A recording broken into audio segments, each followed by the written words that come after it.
नमस्कार, citizen voice show में आप सबका स्वागत है। इससे पहले मैं कार्यक्रम की शुरुआत करूं, आप लोगों से निवेदन है, सिटीजन वॉइस शो को लाइक करें, सब्सक्राइब करें, नोटिफिकेशन बटन ऑन करें, ज्यादा से ज्यादा लोगों में इस वीडियो को शेयर करें।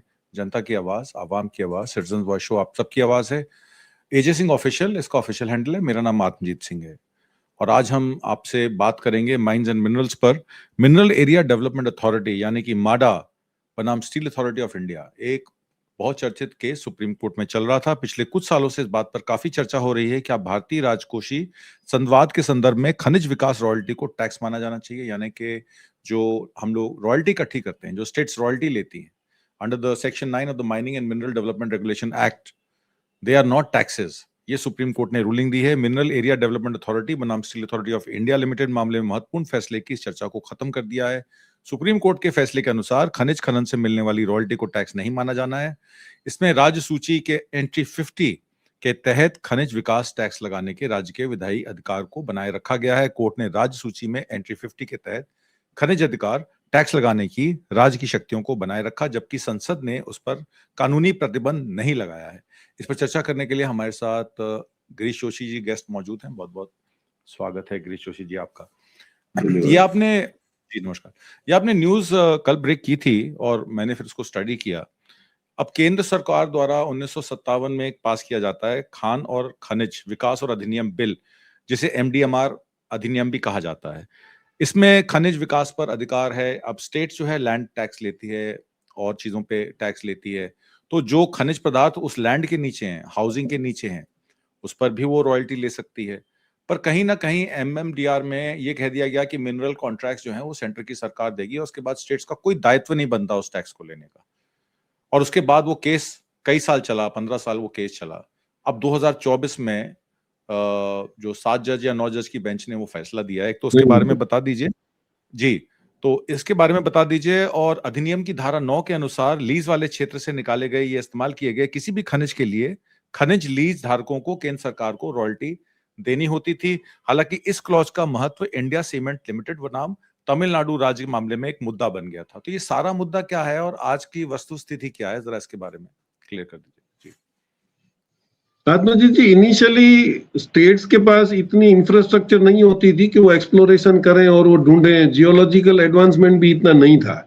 लेकिन जैसे जैसे 91 के बाद पॉलिसी ओपन हो गई करा, तो पीपल्स पीपीपी मॉडल में भी और स्टेट में भी पैसा आ गया कि दे स्टार्टेड लुकिंग फॉर। उन्होंने अपना डायरेक्टर ऑफ जियोलॉजी और मिनरल माइंस करके उन्होंने, स्टेट ने सब अपने अपने एक डिपार्टमेंट बना दिए, which they started working and looking for it. क्योंकि ऑल इंडिया आपका जो मिनरल एमएमडी वाले जो थे वो पूरे ऑल इंडिया में तो जाके एक्सप्लोर कर नहीं पाते थे। अब ये चलते बना, जैसे स्टेट्स के अंदर पता चला कि भाई किस स्टेट के पास, और I think almost of the 12 states and 4 union territories, 16 state, उसमें 4 हम इसका भी 7 हम नॉर्थ ईस्ट का भी जोड़ लें तो 11, 7, 18 और ये 4, ये इनके पास जो मिनरल्स बाद में एक्सप्लोर होने लगे और पता चला कि भाई बहुत ही रेयर अर्थ भी हैं, मिनरल्स भी हैं। तो ये उस वक्त में एक केस हुआ था आपका तमिलनाडु गवर्नमेंट के सामने, ये करा था इंडिया सीमेंट ने। जब भी तमिलनाडु गवर्नमेंट ने ये बोला कि भाई क्योंकि लैंड हमारी है तो हम उस पे आपसे लीज रेंट तो ले ही सकते हैं, क्योंकि रॉयल्टी, तो वही आर्ग्यूमेंट हुई थी कि भाई रॉयल्टी, तो सुप्रीम कोर्ट ने बोला कि ये टैक्स नहीं है। वो चलने के बाद 25 जुलाई 24 को 9 जज बेंच ने ये जजमेंट दिया 8:1 के। उसमें एक जज जो थी साहिबा, उन्होंने उसको एग्री नहीं करा, तो उन्होंने क्लियर कट स्टेटमेंट दे दिया कि भाई royalty is not the tax. और स्टेट गवर्नमेंट की जो लैंड है उसमें उसको रेवेन्यू क्या मिल रहा है, क्योंकि आप तो रॉयल्टी में कितना स्पेयर करते थे पता नहीं था, रॉयल्टी में चोरियां भी हो रही थी। तो ये जजमेंट जब आया तो उसमें क्लियर कट कहा गया कि भाई 2005 से, जब से ये चल रहा था ज्यूरिसडिक्शन का मामला, तो अभी 1 अप्रैल 2026 से सारे स्टेट्स ने नहीं सिर्फ उनमें आपको लीज रेंट्स भी डिसाइड करके पैसा लेना है, that will be with the states. उसके ऊपर जो भी आउटस्टैंडिंग्स थे या जो उन्होंने बिल पेश करे थे जो कंपनियों से 2005 से लेके 2024-25 तक, वो 12 पोर्शंस में उनसे वसूल कर सकते हैं। तो अभी उनको लीज रेंट भी मिलेगा और वो portion of the pending amount भी मिलेगा। इतना ही कोर्ट ने बोला कि उस पर कोई पेनल्टी नहीं लगेगी। तो this is a master stroke where states को अब सेंटर का डिपेंडेंस ऑलमोस्ट खत्म हो जाएगा। अभी इसमें मेजर आप देखें तो बेनिफिशियरीज कौन है, अभी जैसे कोयला है तो झारखंड, उड़ीसा और Chhattisgarh and West Bengal. Iron ore भी सबसे ज्यादा हमारे पास है, जिसकी अभी डिमांड है। उड़ीसा है, छत्तीसगढ़ है, और अपना I think I am not able to read this, और बॉक्साइट भी है, वो भी उड़ीसा में है, गुजरात में है, झारखंड में है। मैंगनीज जो है वो मध्य प्रदेश में, महाराष्ट्र में है, उड़ीसा में। These are all the major states. अब डायमंड्स जो है वो मध्य प्रदेश की मोनोपोली है। ऑयल एंड गैस जो आप पेट्रोलियम एंड गैस है, that is only with Mumbai High, Gujarat and some portion of Assam and Rajasthan. अभी थोरियम और uranium which is highly in discussion, वो थोरियम आपका केरला, तमिलनाडु और आंध्र प्रदेश के पास है। Uranium is with only Jharkhand and Andhra Pradesh. अभी आप समझिए कि इसकी जो मार्केट ओपन हुई है, इसकी रिक्वायरमेंट ओपन हुई है। लेकिन इसके पहले आपको जैसे डाउट था कि भाई कल अगर इस ऑर्डर को वो ओवरटर्न कर सकते, वो होगा नहीं, क्योंकि 9 जज बेंच ने दिया है, तो उसके ऊपर कोई कॉन्स्टिट्यूशन बेंच नहीं होती है। Even if they try to change the rule, they will be challenge. और अगर करना होता तो इसको 1 साल होने आ गया, गवर्नमेंट इज नॉट चैलेंज, क्योंकि एक बार गवर्नमेंट ने कोशिश करी थी, 9 जज बेंच ने उसको बिल्कुल रिफ्यूज कर दिया था कि भाई ये तो आपका लीगली रॉन्ग है, they have got all the right on their land. अब इसमें 2 मिसचीफ इन्होंने जरूर करी है। इन्होंने एक एनबीसी जो एक्ट लाया है, उसमें नेट बोरोइंग सीलिंग, आप सेंटर से कितना पैसा मांग सकते हो, जिसमें अभी बजट में एक आई वॉश हुआ है कि हम 41% डिवोलिंग करेंगे पैसा जो स्टेट से उनके खाते में हमारे पास आता है। अब वो 41% में इन्होंने वो बोल दिया 1.5 लाख करोड़ भी दे रहे हैं, 1,20,000 करोड़ भी दे रहे हैं, वो सब बातें तो हैं। उसके पीछे इन्होंने कवर अप में एक और एक FRBM एक्ट लगाया है, which is physical responsibility and budget management. वो जब तक क्लियर नहीं होगा तो आपका पैसा रिलीज नहीं होगा, क्योंकि आपको ऑफेंस में लेना है। अब इसमें काफी लिटिगेशंस हुए हैं, तमिलनाडु, वेस्ट बंगाल, मतलब जो नॉन बीजेपी स्टेट्स हैं, वो रेगुलरली ये चिल्लाते रहते हैं कि कभी मनरेगा का पैसा नहीं आता है, और सेंट्रल गवर्नमेंट बोल देती है आपका ऑडिटेड रिपोर्ट नहीं आया है, आपका मिस अप्रोप्रिएशन ऑफ फंड्स हुआ है, एस्टैब्लिश कोई कर नहीं पाता है, वो लीगल टेंगल फंसता है। अब ये होगा कि ये स्टेट जिनके पास रेयर अर्थ मटेरियल या जो नेचुरल रिसोर्सेज हैं, they would be getting ample of money. और कुछ आप उसका अंदाज बांधिए तो कैसे है कि महाराष्ट्र का अपने लोकल में जो ये फ्री बीज वगैरह का जो खर्चा से कर रहे हैं, that is almost coming near to 65%, 66,000 crore. Madhya Pradesh का 50,000 करोड़, आंध्र प्रदेश का 25,000, झारखंड का 15,000, West Bengal 12,000, Haryana and Orissa 8 and 10%।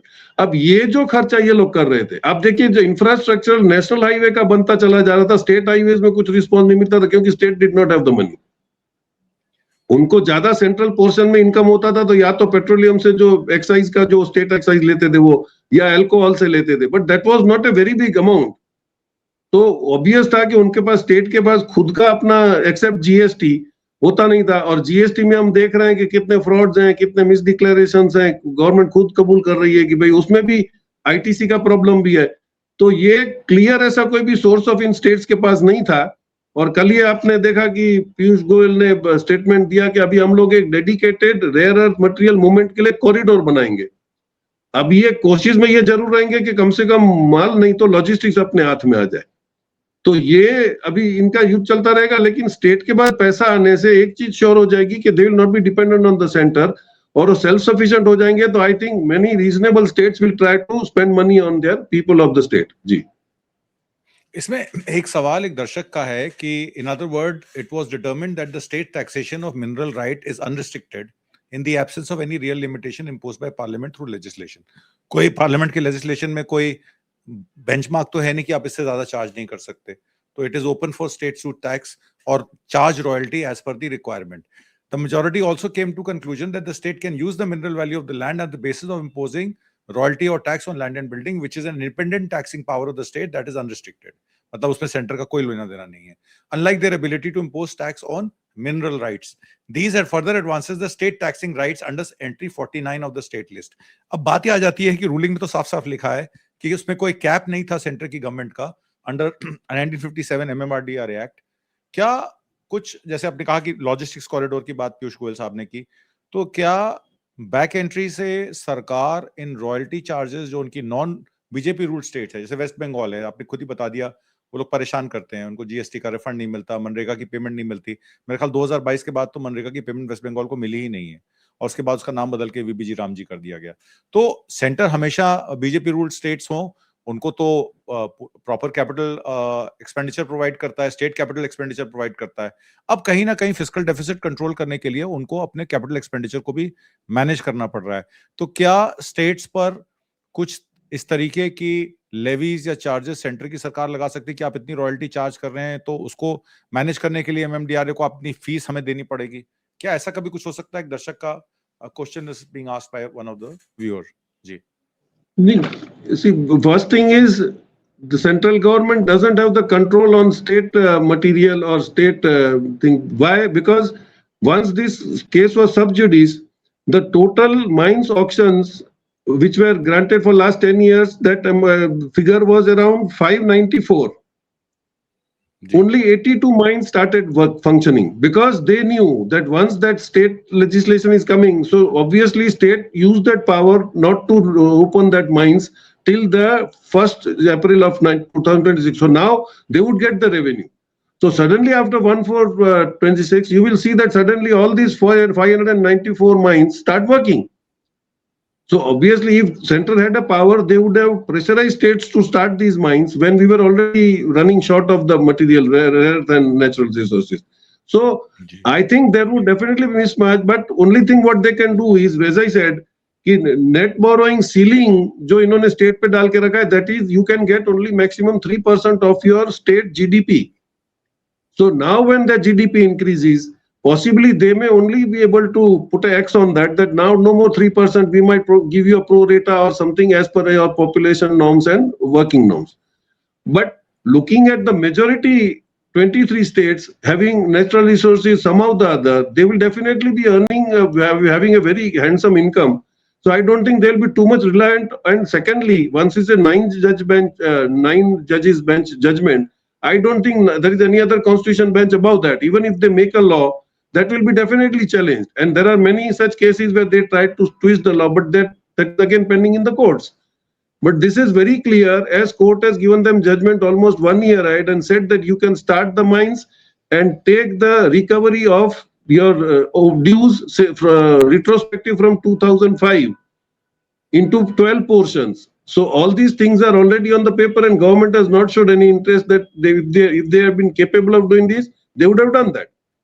तो ये नहीं करने का मतलब ये है कि उन्होंने हथियार डाल दिए कि अब इसमें आगे और कुछ भी नहीं हो सकता है। जी, इसमें उन्होंने शायद रेट्रोस्पेक्टिव उनको बोला कि जो भी 2005 से 2024 की लायबिलिटी है वो आप अगली 12 किश्तों में पे कर सकते हैं।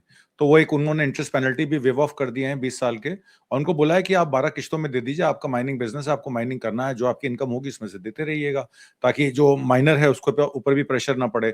अब इसमें एक सवाल और है, इसमें कॉम्प्लिकेट टैक्स स्ट्रक्चर आ जाता है, क्योंकि टैक्स एनवायरनमेंट ऐसी है कि स्टेट के टैक्सेशन अलग अलग तरीके से हैं। अब जीएसटी तो है नहीं कंबाइंड जीएसटी की, आपका एक ही तरीके का टैक्स लगेगा, तो डिफरेंट टैक्स ऑब्लिगेशंस में डिफरेंट कंप्लायंसेस आएंगी, कॉस्ट आएंगी, स्ट्रेटेजिक डिफिकल्टीज आएंगी।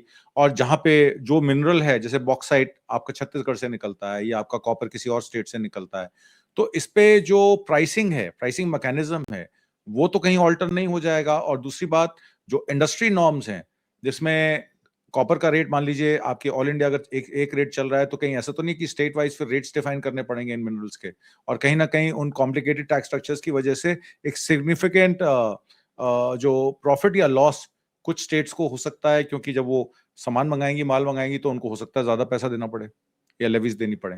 जी नहीं, once it is a state subject, state itself is autonomous in the matter of taxation and deciding. अब जैसे इसके अंदर लिखा हुआ है कि आपके प्रॉपर्टी की जो स्टैंप ड्यूटी है या आपका जो डिसाइडिंग रेट है, that is with the state government. तो जो स्टैंप ड्यूटी और ये जो लगेगा, वो तो डेफिनेटली स्टैंप ड्यूटी वगैरह जो भी तय होगा, वो तो गवर्नमेंट का खुद का डिपार्टमेंट करेगा। They already have director of mines and geology, he is the final authority to grant the permission for the mines. Already जो माइंस पड़ी है उनको तो सिर्फ रीस्टार्ट करना है, तो state will be able to decide. अब वो उन पे रहेगा कि उनकी रिक्वायरमेंट कितनी है। सेंटर एज इट इज इस अरेंजमेंट को कहीं अभी डिस्टर्ब करने की पोजीशन में तो नहीं है। Now only we have to see is that how much they can curtail, जो थोड़ा बहुत उनको पैसा मिल रहा है। इसीलिए वो अभी कोशिश कर रहे हैं कि भाई उसके अंदर कैसे भी करके कुछ पोर्शन सेंट्रल गवर्नमेंट का आ जाए। तो अभी जैसे ये दो चीज है कि वो रिस्पॉन्सिबिलिटीज, लेकिन उसमें भी सेंट्रल का एड नहीं है। So if you they try to monitor the system, responsibilities of the budget में जो आपने नहीं करा है, that will be not be affecting to the lease rentals decided by the state government over the mines. तो मैं नहीं समझता हूं कि इसमें ऐसा कोई भी इतना बड़ा कॉम्प्लिकेशन है जहां पर ये सेंट्रल गवर्नमेंट रातों रात जाके वहां पे कुछ ऐसे एक्स मार सकती है। I don't think it is, but definitely state governments में जैसे ही माइंस खुलेंगी तो डायरेक्ट एम्प्लॉयमेंट बढ़ेगा। तो I think states will now have a ground to say कि भाई अभी हम लोग पीएलआई का भी सिस्टम एडमिट करेंगे। आज आप तमिलनाडु में ही सिर्फ देख लीजिए, तमिलनाडु के पास बहुत ज्यादा रेयर अर्थ तो नहीं है, लेकिन उसने जैसे पीएलआई की जगह पे उसने ईएलआई स्कीम लाई की, एम्प्लॉयमेंट लिंक्ड इंसेंटिव था, तो वहां पे नौकरियां बढ़ गई। तो ये जो स्टेप स्टेट्स ले रहे हैं और स्टेट का डेवलपमेंट जो हो रहा है, और जब उनकी बिल्कुल फाइनेंशियल डिपेंडेंसी सेंटर पे खत्म हो जाएगी, then the things will start changing smartly. जी, अभी एपेक्स कोर्ट की जो रूलिंग है फाइनेंशियल ऑब्लिगेशन की, आपने कहा कि ट्रांजैक्शन कंप्लीटेड बिफोर April 1, 2005 जी जो ट्रांजैक्शंस हैं उनसे वो रिलेटेड नहीं है। इसमें staggering disbursement over a 12-year period beginning on April 1, 2026 ये लागू होगा, यानी कि 2 महीने बाद से। सम रिलीफ उसमें इंटरेस्ट पेनल्टीज का दिया गया है कि जो भी डिमांड होगी जुलाई 25, 2024 के पहले की डिमांड्स, उसमें इंटरेस्ट और पेनल्टीज नहीं चार्ज होंगी, but businesses will need to adjust their financial plans to account for their retroactive liabilities. आप ही ने बताया कि टाटा कंपनी ने एक अमाउंट जो है अपनी बुक्स में ऑलरेडी रिजर्व कर लिया है कि ये पेमेंट हमको करनी है staggered over a period of time, Tata which में दो कंपनी है, Tata and Coal India. Coal India तो आपको पता है इनडायरेक्टली कौन चला रहा है, लेकिन एक साल पहले ही इमीडिएटली टाटा ने डिक्लेयर कर दिया कि 17,350 करोड़ हम लोगों ने रिजर्व रख लिए for the payment of the upcoming law and when we start the mines, क्योंकि वो company it is known for its honesty. तो उन्होंने बोला this proves that the miners are ready to pay for all this, क्योंकि अभी future में उनका business बढ़ेगा। अभी ऑलमोस्ट जैसे आपकी 650 माइंस के अभी लाइसेंस ऑन होने वाले हैं, सबने लेके रखा होगा, निकालते नहीं है तब तक उसमें पैसा नहीं पड़ता था, ये स्टेट का लॉ था। तो अभी वो जैसे उनको 10 साल का दे दिया गया था, अभी वो स्टार्ट करेंगे तो it will be on a nominal cost and they are ready to pay. जैसे कि आपने खुद ही बताया कि 594 ऑक्शंस जो हैं वो ऑलरेडी पेंडिंग हैं, और जैसे ही वो ऑक्शन प्रोसेस ऑन होंगे, रॉयल्टी ऑन होगी, तो दे विल बी ऑपरेशनल, और cutting edge technology, improving industry advancement and competitiveness, ये सब हो सकता है। एक सवाल मेरा और है, ये रिलेटेड है, जो रिलेटेड कंपनीज हैं जो एडवाइस करती हैं गवर्नमेंट ऑफ इंडिया को। अब उसमें 2 कंपनियों का नाम निकल रहा था, ग्रांट थॉम्पटन और डिलॉयट। अब ये मल्टी बिलियन डॉलर कंपनीज हैं। इसमें डिलॉयट को गवर्नमेंट ऑफ इंडिया ने हायर किया $500 मिलियन देके। उन्होंने कहा कि भाई डिलॉयट जो है अब हमें एडवाइस करेगी कि हमें किस क्षेत्र में इंफ्रास्ट्रक्चर इन्वेस्टमेंट करनी है, किस क्षेत्र में मर्जर एक्विजिशन करना है, किस क्षेत्र में एफडीआई लेकर आनी है, और उन्होंने $500 मिलियन का अनुदान भी दिया। It's a US based company which is downslide working also for BlackRock. इसी में एक कंपनी यूके की आ जाती है, ग्रांट थॉर्टन।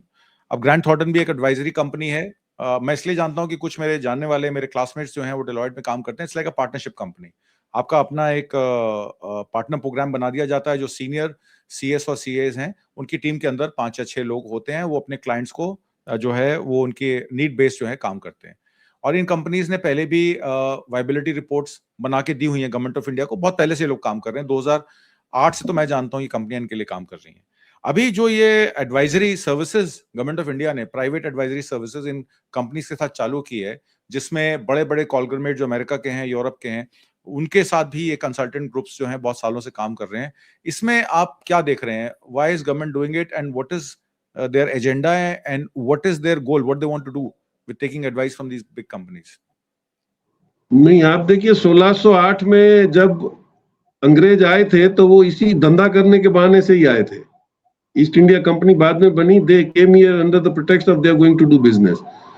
एक ये 2 ही कंपनियां नहीं है, आप देखिए अमेरिकन की 3 कंपनी ऑलरेडी यहाँ पे हैं। ब्लैक रॉक आपका पूरा डेटा कैप्चर कर रहा है जियो के through, he has done a joint venture with Jio. तो जियो ब्लैक रॉक आके आपके डेटा पे उन्होंने कब्जा कर लिया, वो उसके साथ काम करेंगे। गूगल वाइजैक में आ रहा है विद अडानी, वहां पे एक बहुत बड़ा डेटा सेंटर बनने जा रहा है। उसके बाद एलन मस्क, एवरीबॉडी नोज। अब इसमें ये 2 कंपनियां जो है, इसमें ये जो यूके की कंपनी थी, ये बेसिकली आप देखिए कि इनको टैलेंट एक्सचेंज के नाम से ये लोग आए हैं कि ये लोग टैलेंट एक्सचेंज करेंगे। लेकिन वंडरफुल थिंग इज पहले से वो थे, लेकिन दैट वाज ग्रैंड थॉर्नटन। अब वो इंडिया में रजिस्टर हुई है, नोन एज थॉर्नटन भारत। तो अभी वो इंडियन कंपनी के चैप्टर में आप उसको बता सकते हो। Same thing has happened with Deloitte. Deloitte USI था, यूनाइटेड स्टेट, अब उसको डिलॉयट इंडिया बना दिया गया। अभी इंटरेस्टिंग थिंग इज कि उनका जो कॉन्ट्रैक्ट है उसमें लिखा है advising Indian government on policy making, managing public sector enterprises, और उसको बोला गया है one source public relations partners. इसका मतलब यह है कि आपके मर्जर्स, एक्विजिशन, शेयर मार्केट, आपका डेटा चला गया है ब्लैक रॉक के पास। लॉजिस्टिक्स जो पूरा है वो तमिलनाडु से शुरू हुआ है विथ ब्लैकस्टोन, और बहुत बड़े हजारों एकड़ में जमीन में वो लॉजिस्टिक पार्क्स पूरा कर रहे हैं।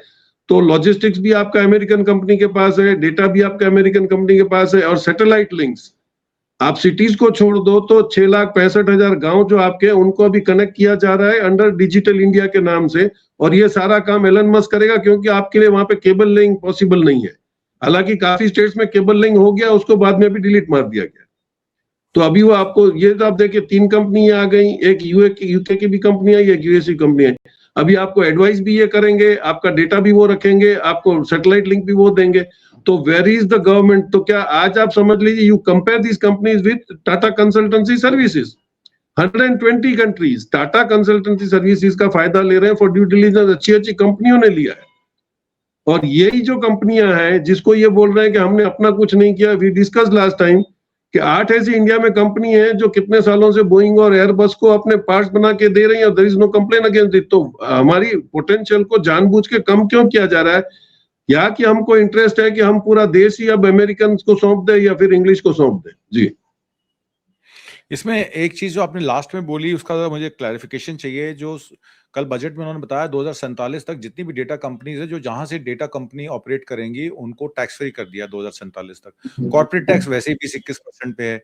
आप और हमारे जैसे लोग अगर इनडायरेक्ट टैक्स डायरेक्ट टैक्स को जोड़ लें तो 30% से ऊपर ही पहुंचते हैं हम लोग। और डायरेक्ट टैक्स कलेक्शन भी अगर आप देख लें तो डायरेक्ट और इनडायरेक्ट टैक्स कलेक्शन में इंडिविजुअल और किसान मजदूर सबसे ज्यादा टैक्स भर रहा है।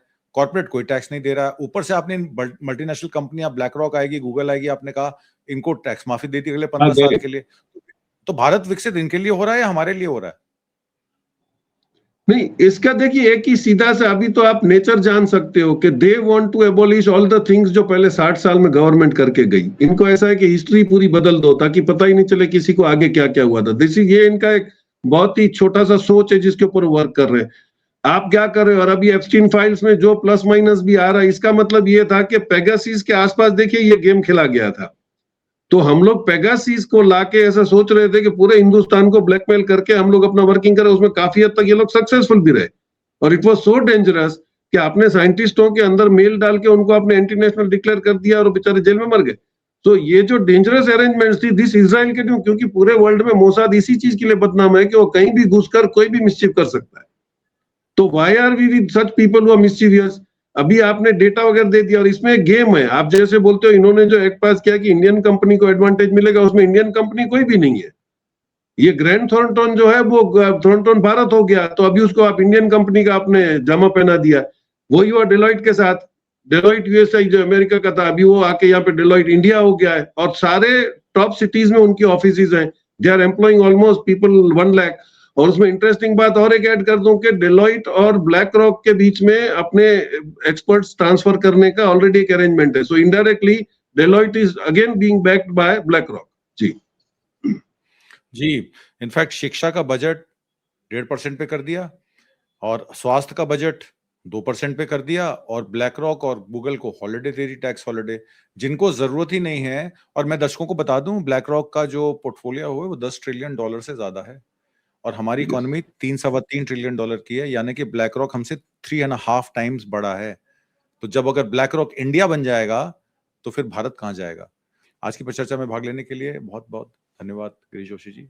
Thank you.